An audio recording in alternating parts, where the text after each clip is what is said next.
Imagine you're a 26-year-old engineer in Paris. You just graduated from one of France's prestigious grandes écoles. You speak 3 languages. You're smart, ambitious, and ready to build a career. You land a good job at a tech company. Salary? 45,000 euros a year. Sounds decent, right? You open your first paycheck and stare at the number. 2,100 euros net per month. You do the math in your head. That's 25,200 euros a year. You're taking home 56% of what your employer is paying for your labor. The other 44%? Gone. Vanished into the French social system before you even see it. And that's before income tax, before your overpriced studio apartment, before you realize the doctor you need has a 6-month waiting list. Welcome to France, the country that looks like a wealthy paradise from the outside, but feels like an economic puzzle from the inside. The croissants are excellent. Healthcare is universal. The vacation time is generous. But the system is facing serious mathematical challenges. Here's a stat that illustrates the issue. France has one of the highest tax burdens in the developed world, roughly 46%. And what are the results? An economy that struggled to grow for 15 years, a generation facing housing affordability challenges, a national debt at 112% of GDP. France isn't necessarily poor, but the gap between perception and financial reality is widening.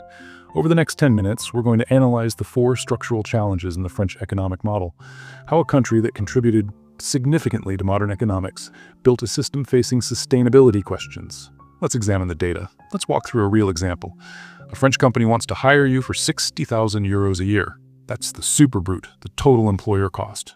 Now watch what happens to that money before it reaches your bank account. First, employer contributions, health insurance, unemployment, pensions, workplace accident coverage, family benefits, all mandatory by law. Roughly 17,000 euros goes to these charges. Your gross salary on the contract? 43,000 euros. But you don't receive 43,000 euros. Employee contributions take another 10,000 euros. Social security, health, pension, unemployment. Now you're at 33,000 euros net. Still not done. Income tax takes another 3,000 to 5,000 euros depending on your situation. Final amount in your account? Around 28,000 euros to 30,000 euros. The employer paid 60,000 euros. You received 30,000 euros. That's approximately 50%. It's worth noting this isn't unique to France. Many European countries have similar structures, but France's is among the most comprehensive. And here's where affordability becomes challenging. That 30,000 euros doesn't stretch far in major cities. A studio apartment in Paris costs 1,200 euros a month minimum. That's 14,400 euros a year, nearly half your take-home for a small living space. Meanwhile, someone on minimum wage takes home 1,400 euros per month. You take home 2,500 euros. The difference? 1,100 euros a month for years of additional education and significantly more responsibility. This phenomenon is called smicardisation, the compression of wage differentials. The gap between minimum wage and middle-class salaries has narrowed considerably. And at that point, the question isn't ideological, it's rational. When additional education and responsibility yield diminishing marginal returns after taxation, people respond accordingly. Ambition becomes an economic calculation, not an aspiration. Now you might ask, am I at least building toward retirement security? Let's examine how the French pension system actually functions. It's not a personal savings plan, it's a pay-as-you-go intergenerational transfer system. Or to put it more directly, it's a system where tomorrow's workers are already spoken for. The money deducted from your paycheck for retirement isn't being invested for your future. It's being transferred directly to current retirees. This is called repartition, and it functions well under one critical condition. You need significantly more workers than retirees. In the 1960s, France had 4 workers for every retiree. The ratio worked efficiently. Today, roughly 1.7 workers per retiree. By 2050, demographic projections suggest 1.3 to 1. The foundations are literally disappearing beneath the structure. In 2023, President Macron proposed raising the retirement age from 62 to 64, just 2 years. The response was significant. Major protests, work stoppages, national disruption. Why such a strong reaction? Because many viewed it as altering a social contract they'd contributed to for decades. But here's the financial reality. The contributions made by current retirees were already distributed to the previous generation. The system depends on continuous new contributions. Younger workers are increasingly aware they're funding a structure that faces solvency questions by the time they reach retirement age. You're paying rent on a house you'll never own. The French pension system currently runs an annual deficit of approximately 14 billion euros. This shortfall is covered through government borrowing, which directly impacts national debt levels. This brings us to the broader fiscal picture. France's public debt currently stands at 112% of GDP. For context, the European Union's Maastricht criteria recommend keeping debt below 60%. France hasn't met that threshold since the 1990s. Perhaps more significantly, France hasn't balanced its budget in 50 years. Regardless of which political party governed, spending has consistently exceeded revenue. Where does the spending go? Social protection programs. France allocates approximately 32% of GDP to social welfare, among the highest levels globally. This exceeds rates in Sweden, Norway, and other Nordic countries, often cited as welfare state models. But France faces a unique constraint. Unlike the United States, which controls its currency and it can influence monetary policy directly, France uses the euro. It cannot unilaterally adjust monetary policy. It depends on the European Central Bank and international bond markets, and bond markets respond to fiscal fundamentals. France's borrowing costs began rising in 2024 as investors assessed the debt trajectory, deficit levels, and economic growth rate. Currently, France pays roughly 50 billion euros annually just in interest on existing debt. That exceeds the entire national education budget. Think about that. The country spends more servicing past obligations than investing in future human capital. It's paying the credit card bill instead of feeding the kids. As interest rates normalize from historic lows, this figure will likely increase.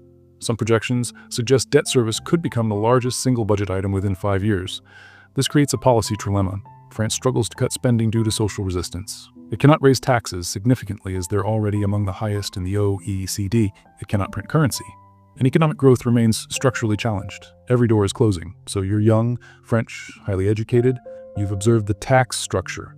You're contributing to pension systems facing solvency questions. You're dealing with high housing costs while watching debt levels rise. What's a rational economic decision? For many, it's immigration. Visit any major financial center, Goldman Sachs in London, Google in Zurich, tech startups in Silicon Valley. You'll notice significant French representation. Estimates suggest 2.5 to 3 million French citizens currently live abroad.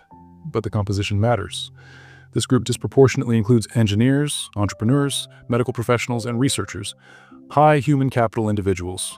The people a country can least afford to lose. Consider the decision framework. Top software engineer in France.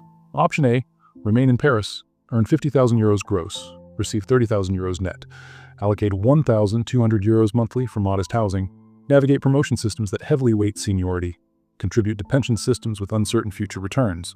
Option B, relocate to London or San Francisco, earn 100,000 euros to 150,000 euros, face lower marginal tax rates, access larger living spaces, experience merit-based advancement, build portable wealth through equity and savings. From a purely economic perspective, the choice has clear expected value differences. This isn't about patriotism or values, it's arithmetic. And here's the structural irony. French taxpayers substantially subsidize elite education. École Polytechnique, Centrale Supélec, and similar institutions receive significant public funding. Then graduates emigrate. France effectively operates a human capital development program with benefits captured by other economies. It's training the workforce for Silicon Valley. When high-skilled individuals emigrate, innovation capacity follows. This partially explains why France hasn't produced platform companies comparable to Google, Amazon, or similar tech giants. Many potential founders establish companies and ecosystems offering different risk-reward profiles. Interestingly, those who remain often benefit most from existing structures. Civil servants with employment security, retirees receiving benefits, individuals on extended unemployment support. The system may inadvertently select for risk aversion over entrepreneurial activity. This shows up in cultural indicators. France consistently ranks among the most pessimistic countries in global sentiment surveys, often rating future outlook lower than populations in objectively more challenging circumstances. So what can we learn from the French example? France built a comprehensive system with admirable intentions: universal healthcare, substantial pension coverage, strong employment protections, generous leave policies. On paper, these represent significant quality of life benefits. But economic systems face fundamental constraints. The math needs to work. The demographics need to support the structure. The incentives need to encourage productive behavior. And the fiscal arithmetic needs to be closed. France appears wealthy because it retains impressive cultural capital, architectural heritage, and globally recognized brands. Louis Vuitton, Chanel, L'Oréal Project Prosperity. But beneath the surface, structural challenges are intensifying. Middle-class purchasing power is under pressure. Younger demographics are emigrating. Debt is accumulating, and political systems face difficulty implementing reforms because solutions involve short-term costs that voters reject. Here's the broader lesson. Comprehensive welfare states require specific conditions to remain sustainable: favorable demographics, strong productivity growth, competitive economic positioning. When these conditions change, the model faces stress tests. And when fiscal arithmetic becomes challenging, intentions matter less than mathematics. France represents an important case study, not a failure, but of the sustainability questions facing mature welfare states in changing demographic and economic conditions. France isn't collapsing, but it is being forced to choose which promises it can no longer keep. And those choices will reshape the social contract for the next generation. If this analysis provided a useful perspective, consider subscribing for more economic deep dives. Understanding these structural challenges helps us think more clearly about policy trade-offs everywhere. Because the French experiment isn't just France's problem, it's a preview of the choices facing every aging, high-debt, slow-growth democracy in the developed world. I'll see you in the next one.